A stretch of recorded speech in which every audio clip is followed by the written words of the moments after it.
I'm Lucia Cossu, voice teacher, another episode, and as I put the other ones, it is on Copertura. Also said, something that we call in that way for vocal technique and vocal pedagogy since a long time. Copertura is what you call in English covering of the sound. And I would like you to listen first to the two very renowned in some recent past talking about it. They are both tenors and they have a difference into their career and their life. The first is the Italian tenor internationally acclaimed Luciano Pavarotti. The second one is the still bel canto technique trained and pretty skilled into it, the also renowned Seth, who wrote a lot of things, and he has been a huge pedagogue for all the styles. We listen to what they say, and then, if you remember, you listen to my episode previous, in which I did explain a little some of the tricky sensations and happenings when you cover the sounds. You said that the tenor has to be, or speak in notes F sharp and G in a special type of way. Can you be a little bit more specific? There is technically speaking, physiologically speaking, the sound must be covered. Covering the sound, the vocal cord then generally vibrate totally. They are in a position of rest. They are in a position of rest who permit you to go to the top very easy because they are fresh. Not just this, but they permit you to make very noble sound instead of a wide and strangled sound. And this is, in my opinion, the real key of the entire situation. You want an example? No. On F sharp. You can start. Suspect a strangle, eh? If you do. I don't make much più fatica. It's easier after 20 years, of course, but the support from the diaphragm. And when I do this sound, the vocal cords are vibrating just in the middle, not at the end. They are in a position of resting. Then I can do the following very easy, jumping down, jumping to the other sound, like an animal. It's true. It's a little like that. If you really are very careful until that area, after you can be totally free. Thank you very much, ladies and gentlemen. Thank you. Scuro, scuro, Scuro, chiaro, così. chiaro, Chiaro, chiaro, chiaro, scuro is Chiaro, scuro, It's deeper. Do you hear it? È più profondo, lo sentite? Not But there is no in Italian. Ma non c'è in So italiano. when the larynx is deeper, Quando la laringe è you giù, can make the bridge in the passaggio easier. riuscite a mixare il passaggio più facilmente. At each bridge, E ogni passaggio, AH becomes UH. AHA diventa E. Not because of cupo. Give me a B natural. Non perché per causa del cubo, I'm going B natural to F sharp. o B natural, No, B natural. Draw arpeggio up to F sharp. B natural. Now, si fa diesis. chiaro, chiaro. No. No, cupo, stupido.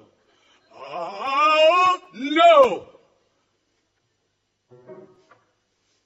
Chiaro, is no. Chiaro, scuro. Both. Petto, testa.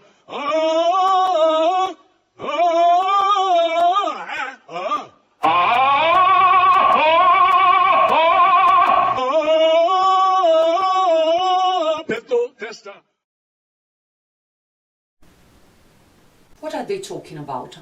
They're talking about something that for the tenors, especially the classical ones, is fundamental, and it overlaps with something physiological that we have to do all the time. To me, basically, yes, but it is not perceived all the time as covering.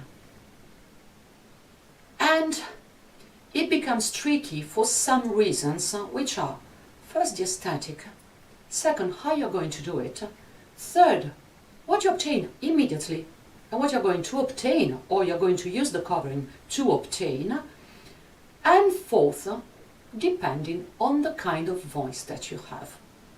Because the covering that they show, and the trick to cover the sound that Seth show, it is exactly how they show them less of an overlapping of what everybody has to do, and it is a smaller overlapping containing part of what everybody has to do, but with the examples they do and how they talk about it, it is into a narrower place, which it is typical for tenors, and especially into Pavarotti, showing it into maintaining the color and the adduction typical of the tenors when they go in the upper register into the classical style. Also said, so the other ones, they don't have to do that. And here we get into the nuanced taken that I did in my previous 218, I think it was. And it was in vocal jargon, because still many of us, and many of you, read, train into this vocal jargon, so it can be interesting to navigate the vocal jargon towards something more objective, that you know it's my taken, and it is the taking of what biomechanically our system does, because there we are going to see the bigger picture, we are going to see what is in common to everybody, and the differences that make this part in common not being appreciated as in common, or sometimes even refused to be done, because you don't see the common part, but you just see how we are asking you to do it. And this can be convenient, stylistically appropriated, even if it looks like in the first step not to be stylistically appropriated, and how now I navigate the question, because I have evolved quite a lot, and I hope to go on evolving all the time. When they do this kind of covering, what I want you to have in mind is that the first example that Pavarotti does, this is it's a more open and more screamed sound. Mario del Monaco used that kind of sound nearly all the time, and someone that know him, how he studied, he said yes, he opened after having studied for some years vocalization in a deeply covered position. Okay. So the first thing to appreciate is that the difference in the sounds from Pavarotti and Seth are the difference of a well-developed voice as Pavarotti, who can do the open sound and then say, if I want to go higher with this open sound, I'm going to crack the sound. But he starts having a sound well developed. And this is one of the crucial things, because I say still from the very beginning of my teaching, something that is overlooked is the starting point of the student.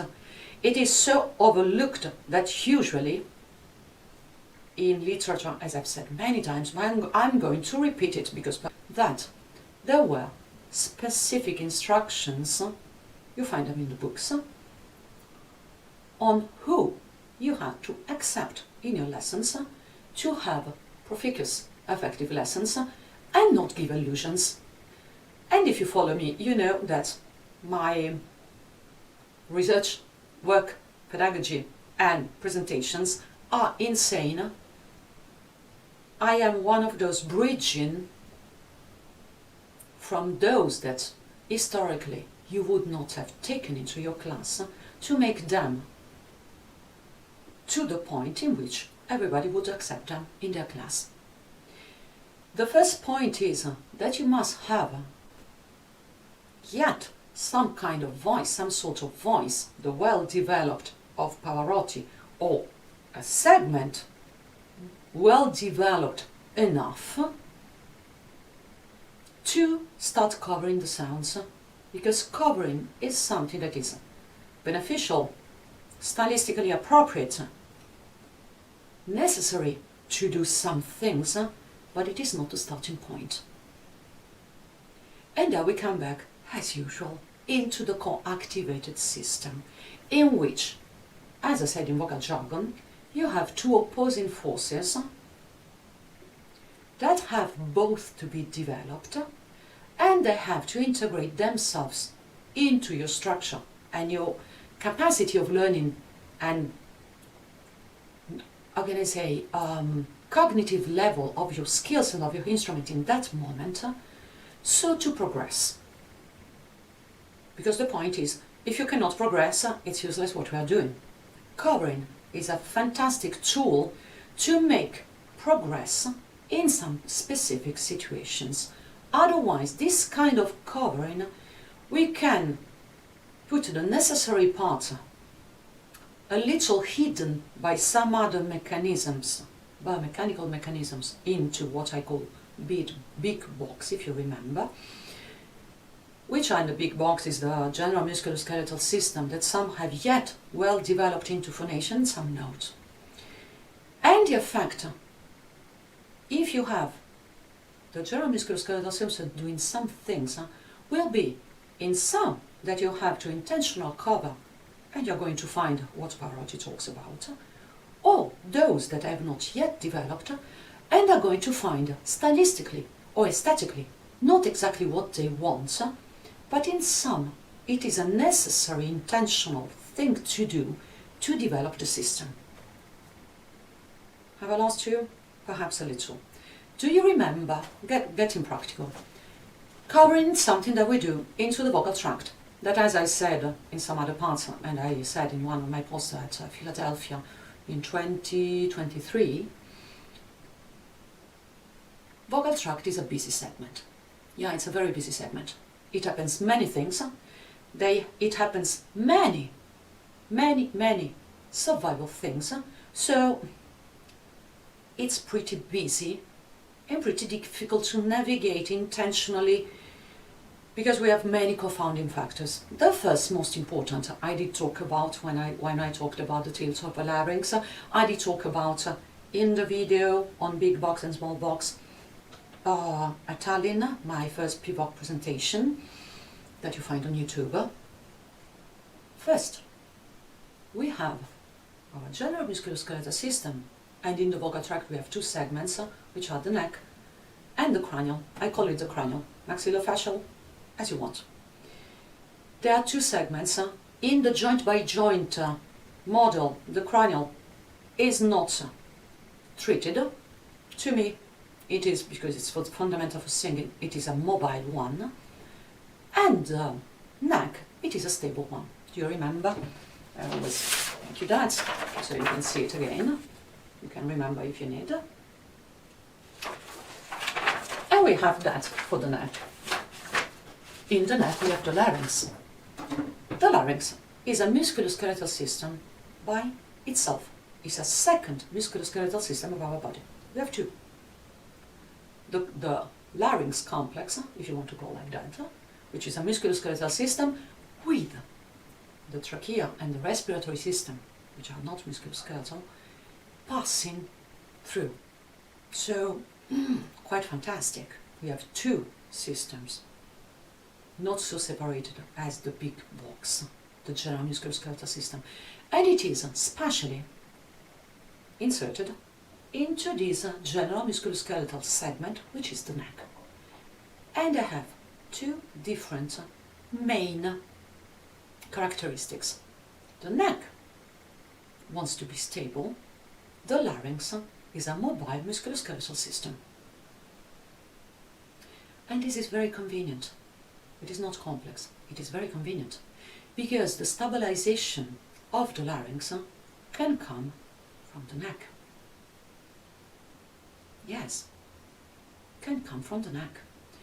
And if you see this episode, you're going to see that the larynx is moved itself into the neck by what we call the extrinsic larynx muscles, the muscles that are both attached to the larynx and to the general musculoskeletal system. Yes, they are connected. Of course they are connected. Otherwise, we would not have all the relations that I'm talking about and I practice in pedagogy and in voices, actually, with good results since now nearly 20 years. Yeah, nearly.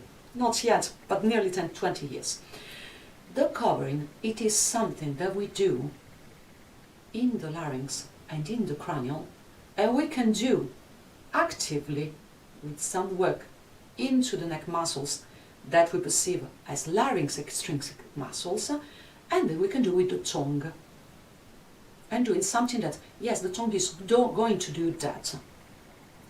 Why all this tricky question if it is so simple to do it?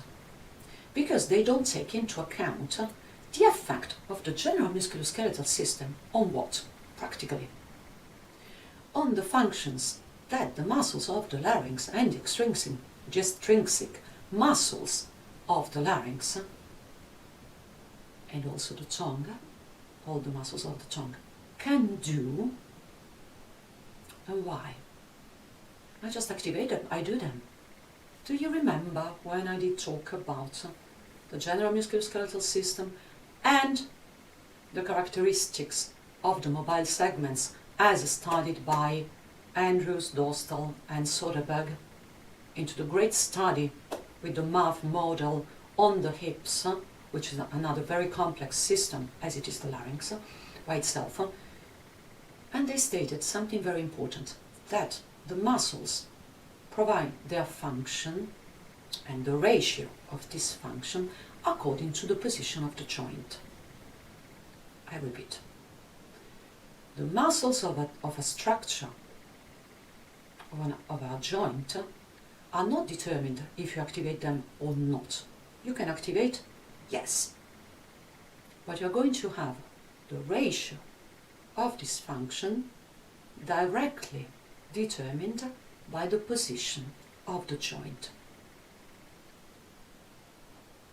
Also said, if you can get into some position, you can have a well organized sum of functions that it is determined by the position of the joint.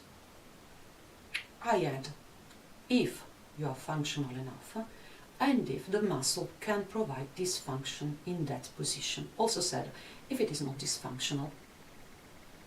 So when I say Pavarotti, he has a well-developed voice yet, even with the open sound, it means what in practical? That he can enter those positions and those functions independently from the covering. What happens if you don't cover but you have developed those functions? That you're going to shift into falsetto or into another kind of color of the voice. You're going to break if you cannot enter into the positions, or you cannot provide the function of the muscles cannot provide the function in that position, which makes you into the category of, oh, we have to develop something before getting to have the results that we want and the skills that we want in practical. Yes, and this is the first step that I'm talking about when I talk in vocal jargon. In the first step, we are going to disclose and hide, if you want, what you have not developed yet in the conditions of training them, which is my specialty. So, what happens? It happens that if you enter those positions, your voice can become a little flat, can crack, can become a little unstable, cannot have the sound for a little time. And if you go to read the book of Helena Matteopoulos, Bravo, on male singers of the past, and you read Francisco Araiza, you're going to discover that Francisco Araiza was retrained by Irma Gonzalez.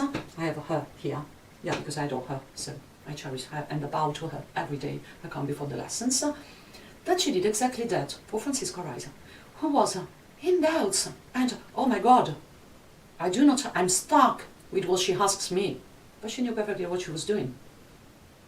She was training the position that he had not without damaging the voice. Also said, we don't want to provide the sound now. We are going to provide the positions and some pedagogical choices that I know that for Francisco Araiza are appropriate in that moment. And she could navigate the progression of the exercises and of the instrument.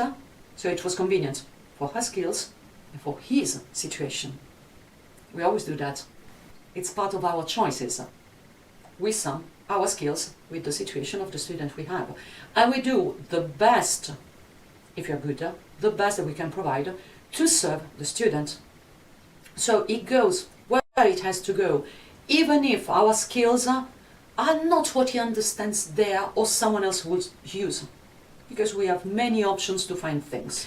So when I said in vocal jargon, you cover the sound and it takes away for a little time what the spark into the voice that you know that you wanted, it has what meaning into biomechanical terms. That we are taking away, as I did with Eddie Monroe, and as I did with the little jazz girl that you see in my shorts, and that you see in Whitney Houston. And in Whitney Houston, she is exactly with the not yet completely developed voice. Yeah, she's flat. Yeah, she has not the spark. Yet. Not yet. She's developing it. She started with no voice at all. What it means, no voice at all. She had an extension from the A3 maximum until the E4, sorry. She had a fifth when we started, and she had no sound at all in that fifth. So, we don't do miracles. We progress. In jazz she was pretty good. In Whitney Houston, not sufficient enough. But I cherish her, and I celebrate her. Why? She is in the path to develop everything. So, enjoy. It will develop. It was developing, very happily. And as you know, I cherish the development stage, because it is the happiest one. You know that you couldn't, you're not stuck anymore. We don't see yet, wow! Not yet, but it will come. With Eddie Monroe, it was faster, because he started with some good things, but he was hyperkinetic. And he had into his body management some things that, I tell you very often, they were not directly, strictly dysfunctional, but they manifested as dysfunction when he did put the drive and the work of the voice. So what we did, I helped him to learn to cover how much does the just little one necessary. And what happens, that he thought that I wanted to take away the rock drive from his voice. No, I wanted to take away the excess of pressure and of stiffness not well organized into his system that made him came to my lessons. What happens after? When you can get into the positions without too much of the dysfunctions, okay, it happens what? You can start developing the functions that were not developed previously. So you can put back the stiffness and the tension that the instrument must have to develop the voice, to make the notes, to have the extension, to maintain the work, to develop the stamina into this tension and into this drive without straining the instrument. Because you are not using any more other parts to obtain the tension, the stiffness if you want, because tension has become as a bad thing. It's a good thing when it is with the correct functions. It is a bad thing when you have not appropriate function doing the job. So with covering, with the kind of covering of Seth rigs, you can simply have, as you were opening a window of opportunity to enter the positions without the dysfunctional muscles working. But you can have then the functional muscles start working. So you're not going to have the Pavarotti voice. You're going to have a less developed voice manifesting as less developed. But again, it's a good news, because you have the opportunity to work on those functions. How we work on those functions? Sometimes, again, by covering directly, because it takes away the excess of pressure from the vocal folds and of stiffness from this pressure, but the incapacity of your extrinsic muscles, your neck muscles, and the larynx to be postured and moved into its position.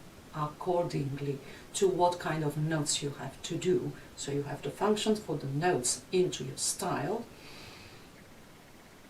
and you can start developing them. The first step, it is, as the little girl, Whitney Houston, or Eddie Morrow, the first phase, oh, but I'm not exactly where I want to be. No, because we don't want to, it's not the goal. The goal is having a window of opportunity to work toward your goal. Now, when I said it first, now I do in a different way. Why? Because I evolved my view and I evolved my point, and I've become better. So now I can work in the cranial, in other muscles directly. So you don't need to cover asset tricks. You slightly cover, and it looks like you're not covering. It's a very, very, very slight. And we can develop directly the voice. Second, by developing the voice that has not the color that you want, but is the physiological voice, also said the natural raw voice, but physiological, into the segments that you want. I do both. So doing both, you're going to better develop those functions, and then you're going to do what? To do the covering that is appropriate for your style. That it is like Pavarotti does and Lassetrix does, but without the excess that they present in their examples, which are for me stylistic. I know Cetrix has worked also with jazz, pop, in all styles, in a fantastic way, but to me it does in a way that is stylistically chosen. And for my practice and for the knowledge, I say that there are many other options to do that. Also said, the physiologically necessary one. Is the Cetrix and Pavarotti one?